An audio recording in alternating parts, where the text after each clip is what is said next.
ನಮಸ್ತೆ ಕನ್ನಡ ಜನತೆಗೆ. ತಡ ಮಾಡೋದು ಬೇಡ, ಲೆಸನ್ಸ್ನ ಶುರು ಮಾಡೋಣ. ನಿಮ್ಮ ಬಲಭಾಗಕ್ಕೆ ಮಿನ್ನನ್ನು ನಿಹೋಂಗೋ ಅನ್ನೋ ಜಾಪನೀಸ್ ಬುಕ್ ಇದೆ. ಇದರ ಬಗ್ಗೆ ಆಗಲೇ ಕಿರುಪರಿಚಯ ಕೊಟ್ಟಿದ್ದೀನಿ. ಡಿಸ್ಕ್ರಿಪ್ಷನಲ್ಲಿ ಲಿಂಕ್ ಹಾಕಿದ್ದೀನಿ, ಒಂದು ಸುತ್ತು ಹಾಕಿ ಬನ್ನಿ. ನಿಮ್ಮ ಎಡಕ್ಕೆ ಈ ಬುಕ್ಕಿಂದ ಆಯ್ಕೆ ಮಾಡಿರುವ ವಾಕ್ಯಗಳು ಇವೆ. ಇದನ್ನು ಫಾರ್ಮ್ಯಾಟ್ ಅಂತ ಕರಿತೀನಿ. ಈ ಫಾರ್ಮ್ಯಾಟಲ್ಲೇ ಇನ್ಮೇಲೆ ಲೆಸನ್ಸ್ನ ಮಾಡೋದು.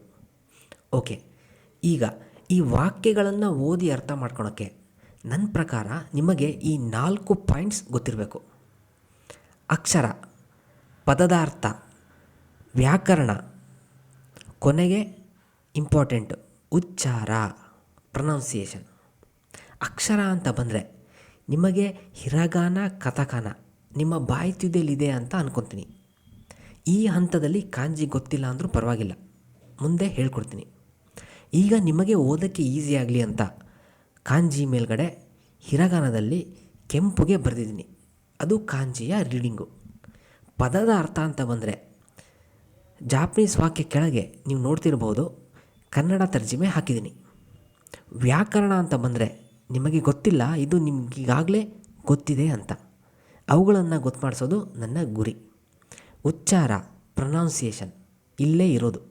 ಎಲ್ಲಿ ಏರಿಸಬೇಕು, ಎಲ್ಲಿ ಇಳಿಸ್ಬೇಕು, ಎಲ್ಲಿ ಒತ್ತು ಕೊಡಬೇಕು, ಎಲ್ಲಿ ಎಳೆದು ಹೇಳಬೇಕು ಗಳನ್ನು ಹೇಳ್ಕೊಡ್ತೀನಿ. ಓಕೆ, ಈ 6ನೇ ಚಾಪ್ಟರ್ದು ಗ್ರಾಮರ್, ವ್ಯಾಕರಣ ಏನು ಅಂತ ಒಂದು ರೌಂಡು ನೋಡಿಕೊಂಡು ವಾಪಸ್ ಇಲ್ಲಿಗೆ ಬರೋಣ. ಈ ಚಾಪ್ಟರ್ ಸುಲಭ, ಅದಕ್ಕೆ ಇಲ್ಲಿಂದನೇ ಶುರು ಮಾಡ್ತಿದ್ದೀನಿ. ಫಸ್ಟು ಗ್ರಾಮರ್ ಏನು ಅಂದರೆ ಕಾಲ, ಭವಿಷ್ಯತ್ ಕಾಲದಲ್ಲಿ ವಾಕ್ಯಗಳನ್ನು ಹೇಗೆ ಮಾಡೋದು, ಭೂತಕಾಲದಲ್ಲಿ ವಾಕ್ಯಗಳನ್ನು ಹೇಗೆ ಮಾಡೋದು, ಅದೇ ಫ್ಯೂಚರ್ ಟೆನ್ಸು, ಪಾಸ್ಟ್ ಟೆನ್ಸು. ಆಮೇಲೆ ಪ್ರಶ್ನಾರ್ಥಕ ವಾಕ್ಯಗಳನ್ನು ಹೇಗೆ ಮಾಡೋದು, ಒಂದೊಂದೇ ನೋಡೋಣ ಬನ್ನಿ. ಈಗ ಚಾರ್ಟ್ನತ್ತ ಗಮನ ಇರಲಿ. ಮಾಡ್ತೀನಿ ಅನ್ನೋದನ್ನ ಜಾಪನೀಸ್ನಲ್ಲಿ ಶಿಮಾಸ್ ಅಂತಾರೆ. ಶಿಮಾಸ್. ಮಾಡೋಲ್ಲ, ಶಿಮಾಸೆ. ಮಾಡ್ತೀರಾ, ಶಿಮಾಸ್ಕಾ. ಮಾಡಿದೆ, ಶಿಮಾಸ್ತಾ. ಮಾಡಲಿಲ್ಲ, ಶಿಮಾಸೆಂದೆಷ್ಟ. ಹಾಗೆ ಒಂದೆರಡು ಸನ್ನಿವೇಶ ತಗೊಂಡು ಈ ಗ್ರಾಮರ್ನ ಅಪ್ಲೈ ಮಾಡೋಣ. ಸನ್ನಿವೇಶ ಇಲ್ಲೇನು ಅಂದರೆ ನೀರನ್ನು ಕುಡಿಯೋದು, ಪತ್ರವನ್ನು ಬರೆಯೋದು. ನೀರನ್ನು ಕುಡಿಯುವುದು ಇಂದ ಬರೋಣ. ಮಿಜುವೋ ನೊಮಿಮಸ್, ನೀರನ್ನು ಕುಡಿತೀನಿ. ಮಿಜುವೋ ನೊಮಿಮಸೆ, ನೀರನ್ನು ಕುಡಿಯೋಲ್ಲ. ಮಿಜುವೋ ನೊಮಿಮಸ್ತ, ನೀರನ್ನು ಕುಡಿದೆ. ಮಿಜುವೋ ನೊಮಿಮಸೆಂದೆಷ್ಟ, ನೀರನ್ನು ಕುಡಿಲಿಲ್ಲ. ಮಿಜುವೋ ನೊಮಿಮಸ್ಕಾ, ನೀರನ್ನು ಕುಡಿತೀರಾ. ತೆಗಾಮಿಯೋ ಕಕಿಮಾಸ್, ಪತ್ರವನ್ನು ಬರೀತೀನಿ. ತೆಗಾಮಿಯೋ ಕಕಿಮಸೇನ್, ಪತ್ರವನ್ನು ಬರೆಯಲ್ಲ. ತೆಗಾಮಿಯೋ ಕಾಕಿಮಸ್ತ, ಪತ್ರವನ್ನು ಬರೆದೆ. ತೆಗಾಮಿಯೋ ಕಾಕಿಮಸೇಂದೆಷ್ಟ, ಪತ್ರವನ್ನು ಬರೀಲಿಲ್ಲ. ತೆಗಾಮಿಯೋ ಕಾಕಿಮಸ್ಕಾ, ಪತ್ರವನ್ನು ಬರೀತೀರಾ. ಇಷ್ಟು ನಾಲೆಡ್ಜ್ ಸಿಕ್ತಲ್ಲ, ಬನ್ನಿ ವಾಪಸ್ ಹೋಗೋಣ. ನಿಮ್ಮ ಎಡಗಡೆ ಸೀರಿಯಲ್ ನಂಬರ್ಗಳಿದ್ದಾವೆ ಅಲ್ವಾ. ನಾನು ಆಯ್ಕೆ ಮಾಡಿರುವ ಈ ವಾಕ್ಯಗಳು ಆ ಬುಕ್ಕಲ್ಲಿ ಯಾವ ಜಾಗದಲ್ಲಿದೆ ಅಂತ ಹೇಳ್ತೇವೆ. ಓಕೆ, ಶುರು ಮಾಡೇ ಬಿಡೋಣ. ಮತ್ತೆ ರಿಪೀಟ್ ಅಂತ ಅನಿಸ್ಬೋದು. ಅಕ್ಷರ ನಿಮಗೆ ಓದಕ್ಕೆ ಬರುತ್ತೆ, ಹಿರಗಾನ ಕಥಕಾನ. ವ್ಯಾಕರಣ ಕನ್ನಡಕ್ಕೆ ಹೋಲಿಕೆ ಮಾಡಿ ಹೇಳ್ತೀನಿ. ಪದದ ಅರ್ಥ ಕೆಳಗೆ ಬರೆದಿದ್ದೀನಿ. ಈಗ ಇಲ್ಲಿ ನಿಮ್ಮ ಕೆಲಸ ಏನು ಅಂದರೆ ಜಾಪನೀಸ್ ಪದದ ಉಚ್ಚಾರವನ್ನು ಆಲಿಸೋದು. ವತಾಶಿ ವಾ ಜ್ಯೂಸು ಓ ನೊಮಿಮಾಸ್, ನಾನು ಜ್ಯೂಸನ್ನು ಕುಡಿತೀನಿ. ವತಾಶಿ ವಾ ಎಕಿದೆ ಶಿಂಬು ಓ ಕೈಮಾಸ್, ನಾನು ರೈಲ್ವೆ ಸ್ಟೇಷನ್ನಲ್ಲಿ ನ್ಯೂಸ್ ಪೇಪರನ್ನು ತೊಗೊತೀನಿ ಇಲ್ಲ ಖರೀದಿ ಮಾಡ್ತೀನಿ, ಯಾವುದಾದ್ರೂ ಆಗುತ್ತೆ. ತೊಗೊತೀನಿ ಅಂತ ಬಳಸಿದ್ದೀನಿ ಇಲ್ಲಿ. ಯಾಕೆ ಅಂದರೆ ಇದು ನಮ್ಮ ದೈನಂದಿನ ಬಳಸುವ ಪದ. ಇಲ್ಲಿ ಒಂದು ಸೂತ್ರನ ನೆನಪು ಮಾಡ್ಕೊಳ್ಳೋಣ. ನಾವು ಈ ಹಿಂದೆ ಅಡಿಪಾಯ ಅನ್ನೋ ಸೀರೀಸಲ್ಲಿ ತೆಗೆದಿದ್ವಿ. ಡಿಸ್ಕ್ರಿಪ್ಷನಲ್ಲಿ ಲಿಂಕ್ ಹಾಕಿದ್ದೀನಿ, ಒಂದ್ಸಲಿ ಕಣ್ಣಾಯಿಸಿ ಬನ್ನಿ. ಅದರಲ್ಲಿ ಒಂದು ಸೂತ್ರ ಹೀಗಿದೆ. ಪಿ1 ವಾ ಎಲ್ಲಿದೆ ಎನ್ನುವೋ ವಿಮಾಸ್. ಇದರ ಅರ್ಥ ಏನು ಅಂದರೆ ನಾನು ಇಲ್ಲಿ ಇದನ್ನು ಮಾಡ್ತೀನಿ ಅಂತ, ಅಥವಾ ಅವರು ಅಲ್ಲಿ ಅದನ್ನು ಮಾಡ್ತಾರೆ ಅಂತ. ಇದು ಎಷ್ಟು ಪವರ್ಫುಲ್ ಅಂದರೆ ಈ 6ನೇ ಚಾಪ್ಟರ್ ಇದೆಯಲ್ಲ, ಈ ಸೂತ್ರದಲ್ಲೇ ಬಿಡಿಸ್ಬೋದು. ಬನ್ನಿ ಬಿಡಿಸ್ತಾ ಹೋಗೋಣ ಒಂದೊಂದೇ. ಇದನ್ನು ಮಾಡ್ತೀರಾ? ತಬಾಕೋ ಸುಯ್ಮಸ್ಕಾ? ಸಿಗರೇಟನ್ನು ಸೇದ್ತೀರಾ? ಈಯೇ ಸುಯ್ಮಸೆ. ಇಲ್ಲ, ಸೇದುವುದಿಲ್ಲ. ನಾನು ಇದನ್ನು ಮಾಡ್ತೀನಿ. ವತಾಶಿವ ಪಾಂವೋ ತವೆಮಾಸ್. ನಾನು ಬನ್ನನ್ನು ತಿಂತೀನಿ.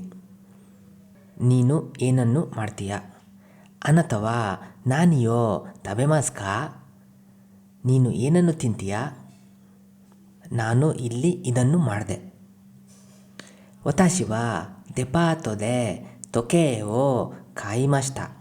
ನಾನು ಬಜಾರಲ್ಲಿ ವಾಚನ್ನು ತಗೊಂಡೆ.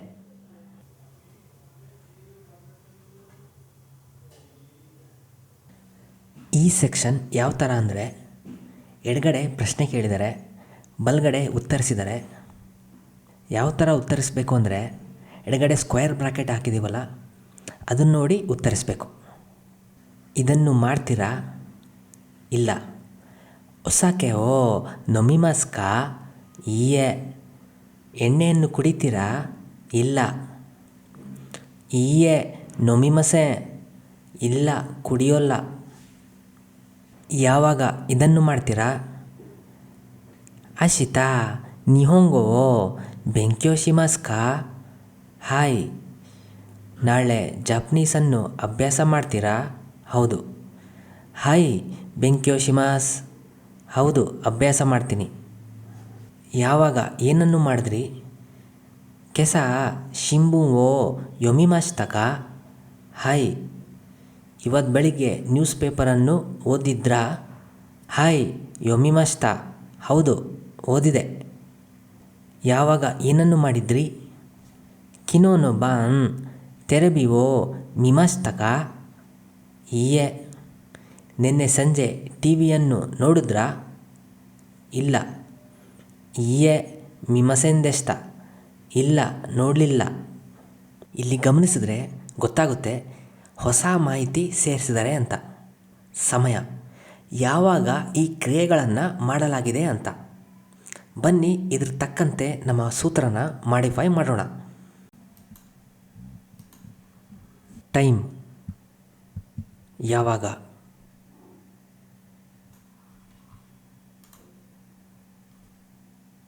ಕೋಂಬಾನ್, ಇವತ್ತು ಸಂಜೆ.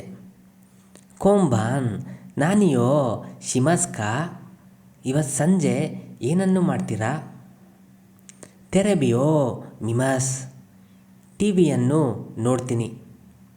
ಒತೊತೊಯಿ ಮೊನ್ನೆ. ಒತೊತೊಯಿ ನಾನಿಯೋ ಶಿಮಾಸ್ತಕ? ಮೊನ್ನೆ ಏನನ್ನು ಮಾಡಿದ್ರಿ? ಸಕ್ಕಾವೋ ಶಿಮಾಸ್ತ. ಫುಟ್ಬಾಲನ್ನು ಆಡಿದೆ. ನೆಕ್ಸ್ಟ್ ಸೆಕ್ಷನ್ಗೆ ಹೋಗೋಣ. ಇಲ್ಲಿ ಪ್ರಶ್ನೆ ಕೇಳಬೇಕು, ಆಮೇಲೆ ಅದಕ್ಕೆ ಉತ್ತರ ಕೊಡಬೇಕು. ಎಲ್ಲಿ ಏನು ಮಾಡ್ತೀರಾ ಅನ್ನೋ ಪ್ರಶ್ನೆ ಕೇಳಬೇಕು. ಇಲ್ಲಿ ಮಾಡ್ತೀನಿ ಅಂತ ಉತ್ತರ ಕೊಡಬೇಕು. ಹಿಂಟ್ ಓದ್ತೀನಿ. ಹಿರುಗೋಹಾನ್ವೋ ತಬೆಮಾಸ್. ಮಧ್ಯಾಹ್ನದ ಆಹಾರವನ್ನು ತಿಂತೀನಿ. ಎಲ್ಲಿ? ಕಾಯ್ಸನೋ ಶೊಕುದೋ. ಕಂಪನಿಯ ಕ್ಯಾಫಿಟೇರಿಯಾ. ಈಗ ಪ್ರಶ್ನೆ ಹಾಕ್ತೀನಿ. ದೊಕೊದೆ ಹಿರುಗೋಹಾನ್ವೋ ತಬೆಮಾಸ್ಕಾ? ಎಲ್ಲಿ ಮಧ್ಯಾಹ್ನದ ಆಹಾರವನ್ನು ತಿಂತೀರಾ? ಕಾಯ್ಸನೋ ಶೊಕುದೋದೆ ತಬೆಮಾಸ್. ಕಂಪನಿಯ ಕೆಫಿಟೇರಿಯಾದಲ್ಲಿ ತಿಂತೀನಿ. ಗ್ಯೂನ್ಯೂವೋ ಕಾಯಿಮಸ್ತ. ಹಾಲನ್ನು ತಗೊಂಡೆ. ಎಲ್ಲಿ? Supermarket. ದೊಕೊದೆ ಗ್ಯೂನ್ಯೂವೋ ಕಾಯಿಮಸ್ತಕ? ಎಲ್ಲಿ ಹಾಲನ್ನು ತಗೊಂಡ್ರಿ? ಸೂಪಾದೆ ಕಾಯಿಮಸ್ತ. ಸೂಪರ್ ಮಾರ್ಕೆಟಲ್ಲಿ ತಗೊಂಡೆ. ಇಲ್ಲಿಗೆ ಈ 6ನೇ ಚಾಪ್ಟರ್ ಮುಗೀತು. ಸಾರಾಂಶ ಹೇಳೋದಾದರೆ, ಕ್ರಿಯಾಪದಗಳನ್ನು ನೋಡಿದ್ವಿ, ಅವುಗಳ ಕಾಲಗಳನ್ನು ನೋಡಿದ್ವಿ. ಭವಿಷ್ಯತ್ ಕಾಲ, ಭೂತಕಾಲ. ಮಸು ತೆಗೆದು ಮಸೇನ್ ಹಾಕಿದ್ರೆ ನೆಗೆಟಿವ್ ಸೆಂಟೆನ್ಸ್ ಆಯಿತು. ಶಿಮಸೇನ್ ಮಾಡೋಲ್ಲ. ಮಸು ತೆಗೆದು ಮಸ್ಕಾ ಹಾಕಿದ್ರೆ ಪ್ರಶ್ನಾರ್ಥಕ ವಾಕ್ಯ ಆಯಿತು. ಶಿಮಸ್ಕಾ ಮಾಡ್ತೀರಾ? ಮಸು ತೆಗೆದು ಮಸ್ತ ಹಾಕಿದ್ರೆ ಪಾಸ್ಟ್ ಟೆನ್ಸ್ ಆಯಿತು. ಶಿಮಸ್ತ ಮಾಡಿದೆ. ಮಸು ತೆಗೆದು ಮಸೆಂದೆಷ್ಟ ಹಾಕಿದ್ರೆ ನೆಗೆಟಿವ್ ಪಾಸ್ಟ್ ಟೆನ್ಸ್ ಆಯಿತು. ಶಿಮಸೆಂದೆಷ್ಟ ಮಾಡಲಿಲ್ಲ. ಮಸು ತೆಗೆದು ಮಸ್ತ ಹಾಕಿದ್ರೆ ಪ್ರಶ್ನಾರ್ಥಕ ಪಾಸ್ಟ್ ಟೆನ್ಸ್ ಆಯಿತು. ಶಿಮಸ್ತಕ ಮಾಡಿದ್ರ ಅಂತ ಹೇಳ್ತಾ ಸಾರಾಂಶ ಮುಗಿಸ್ತೀನಿ. ಮುಗಿಸಿ ಒಂದು ಅನೌನ್ಸ್ಮೆಂಟ್ ಇದೆ. ಈ ಫಾರ್ಮ್ಯಾಟ್ ಇದೆ ಅಲ್ವಾ, ಡ್ರೈವಲ್ಲಿ ಹಾಕಿದ್ದೀನಿ. ಅದರ ಲಿಂಕು ಡಿಸ್ಕ್ರಿಪ್ಷನಲ್ಲಿದೆ. ಡೌನ್ಲೋಡ್ ಮಾಡಿ ಬಾಯಲ್ಲಿ ಹೇಳಿ ಹೇಳಿ ಪ್ರಾಕ್ಟೀಸ್ ಮಾಡಿ ಅಂತ ಹೇಳ್ತಾ ಒಂದು ಗಾದೆ ಹೇಳಿ ಮುಗಿಸ್ತೀನಿ. ಮನಸ್ಸಿದ್ದರೆ ಮಾರ್ಗ.